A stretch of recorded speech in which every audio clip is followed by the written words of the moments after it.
नमस्कार दोस्तों, एक बार फिर से आपका स्वागत है। और आज हम बात करेंगे भूगोल के विषय में। भूगोल के विषय में चर्चा करने से पहले हम ये देखेंगे कि भूगोल शब्द की उत्पत्ति कहाँ से हुई है। देखेंगे भूगोल शब्द की उत्पत्ति यह ग्रीक भाषा से, इसका जो लैंग्वेज था भाषा, एक ग्रीक भाषा के दो शब्दों से मिलकर बना है।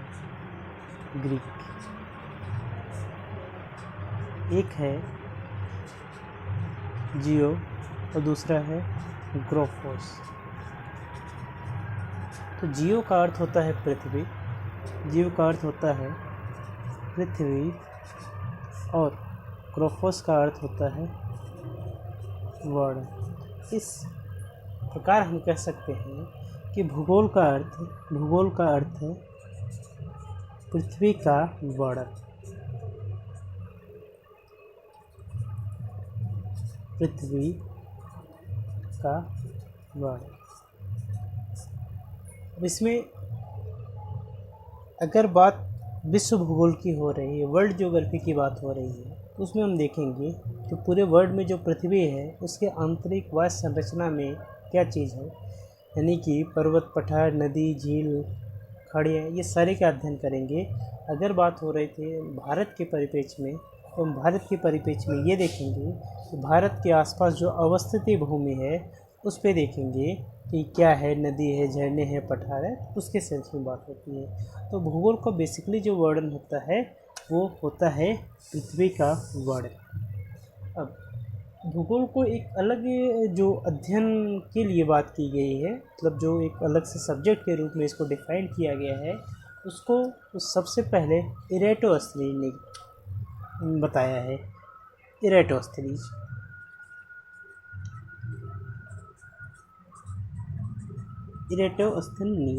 इन्होंने भूगोल के लिए जो शब्द का प्रयोग किया था वह है जियोग्राफिका।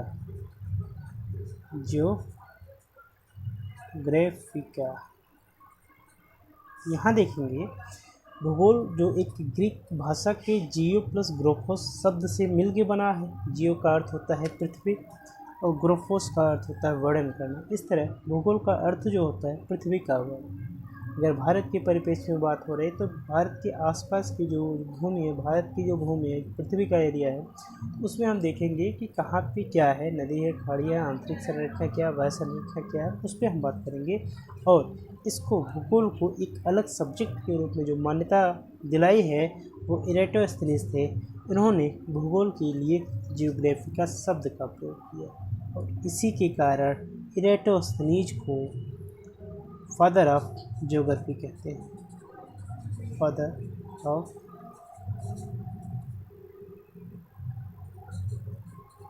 ज्योग्राफी यानी कि भूगोल के पिता के रूप में इनको जाना जाता है।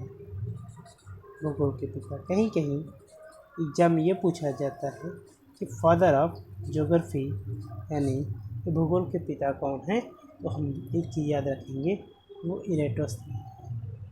ठीक है, अब इसमें आगे बढ़ते हैं और देखते हैं ग्लोब पर भारत की अवस्थिति देखेंगे।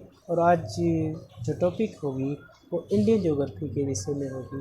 भारत के भूगोल से हम लोग शुरू करेंगे। भारत के भूगोल में सारी चीज़ें होने के बाद, यानी कि भारतीय भूगोल पढ़ने के बाद आगे बढ़ेंगे और आएंगे वर्ल्ड ज्योग्राफी। तो देखते हैं भारत की सामान्य अवस्थिति ग्लोब पे कहाँ है। भारत की अवस्थिति की बात हो रही थी। ग्लोब पे हम देखेंगे भारत की अवस्थिति क्या है। ये भारत का नक्शा है, ये एग्जैक्ट मैप नहीं है, लेकिन इतना समझ में आ रहा होगा कि ये भारत का नक्शा है। अब हम बात करते हैं अवस्थिति की। तो देखेंगे जब गोलार्ध की बात होगी,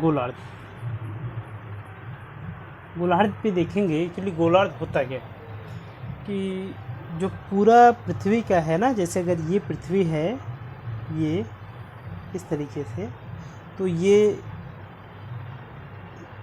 देशांतर रेखा है, ये अक्षांश रेखा है। यानी कि अक्षांश रेखा की बात करें तो ये समानांतर होती हैं, और गोलार्ध रेखा की बात करें ये वर्टिकल होती है, यानी कि ये लंबवत होती है। तो हम पृथ्वी का जो गोलार्ध है उस पर हम बात करेंगे। अक्षांश की अगर बात करें, अक्षांश देखिए, अक्षांश के सेंस में ये है अक्षांश इस तरीके से जाएगा, यानी कि एक दूसरे का समानांतर जाएगा। एक समान दूरी पे ये पूरी ग्लोब पे रेखाएं जो खींची गई हैं, यानी कि पूरे ग्लोब पे जो भी रेखाएं खींची गई हैं यह काल्पनिक रेखा है सारी, चाहे वो विषुवत रेखा हो, ट्रॉपिक ऑफ कैंसर की बात कर लें, इक्वेटर की बात कर लें, लेटीट्यूड लॉन्गिट्यूड, जितनी भी रेखाएं हैं सब काल्पनिक। तो अक्षांश रेखा पे देखते हैं भारत ये उत्तरी गोलार्ध में है, उत्तरी गोलार्ध। अभी हम देखते हैं उत्तरी गोलार्ध में क्या स्थिति है। अब देखेंगे अगर ये एक पृथ्वी है तो भारत की अवस्थिति यहाँ है, ये भारत की अवस्थिति। अब देखेंगे ये 0 डिग्री, ये विषुवत रेखा है, विषुवत रेखा इसको बोलते हैं, विषुवत रेखा। इसको हम भूमध्य रेखा भी बोलते हैं, भूमध्य रेखा। अब यहाँ देखेंगे कि ये जो विषुवत रेखा है ना, तो इधर तो ये आपका ईस्ट हो गया, ये वेस्ट हो गया, ये नॉर्थ हो गया, ये साउथ हो गया। तो नॉर्थ में ये जो ऊपर का भाग है पूरा उत्तर का भाग है, ठीक है। भारत की अवस्थिति यहाँ है। हम दिखाएंगे भारत उत्तरी गोलार्ध में है अक्षांश की दृष्टि से, ठीक है। हम देशांतर की बात करेंगे। देशांतर में होता क्या है, जो वर्टिकल लाइन है, जो लंबवत जो रेखा है, यानी कि ये रेखाएं जो जाएंगी ये देशांतर रेखाएं। देशांतर रेखाएं क्या होता है, एक ध्रुव से यानी कि दो देशांतर रेखाओं के बीच जो मैक्सिमम दूरी होती है, जो अधिक, जहाँ पे सबसे अधिक दूरी होगा वो हमेशा इक्वेटर पे होगा। इसकी जब हम वर्ल्ड ज्योग्राफी की बात करेंगे तो इसको अच्छे से एक्सप्लेन करके बताया जाएगा। अभी हम देशांतर में देखते हैं, देशांतर में भारत की अवस्थिति क्या है। तो देखिए देशांतर ईस्ट और वेस्ट में है, तो भारत की अवस्थिति अगर ये 0 डिग्री देशांतर रेखा है, अवस्थिति इसका क्या हुआ, ये, यानी कि ये पूर्वी गोलार्ध में स्थित, ये पूरा हिस्सा पूरब है, ये पूरा हिस्सा पश्चिम है, ठीक है, ये पूरा ईस्ट। ये देखेंगे ये पूर्वी गोलार्ध में स्थित है। तो जब भी बात होती है पृथ्वी की ग्लोब पे अवस्थिति की बात भारत के सेंस में, तो ये कहा जाता है ये उत्तर और पूर्वी गोलार्ध में स्थित है। तो उत्तर और पूर्वी गोलार्ध में स्थित होने का कारण ही यही है कि यह अक्षांश की दृष्टि से तो ये उत्तर में है और ये देशांतर की दृष्टि में से ये पूर्व में, ठीक है। अब हम महाद्वीप की बात करते हैं, भारत की अवस्थिति कहाँ पे। अगर हम महाद्वीप को देखेंगे, महाद्वीप में देखेंगे यह भारत जो है अपना देश एशिया में स्थित है, यानी एशिया महाद्वीप में, ठीक, एशिया महाद्वीप में है। और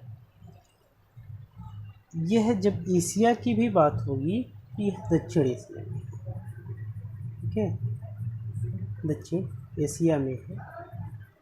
अगर एशिया की बात हो रही है, एशिया का आकार कुछ इस तरीके से है, तो यहाँ देखेंगे भारत की अवस्थिति इस तरीके से है। तो जब ये ईस्ट वेस्ट नॉर्थ साउथ की बात होगी, नॉर्थ और साउथ की बात होगी, तब ये हम साउथ में, ठीक है।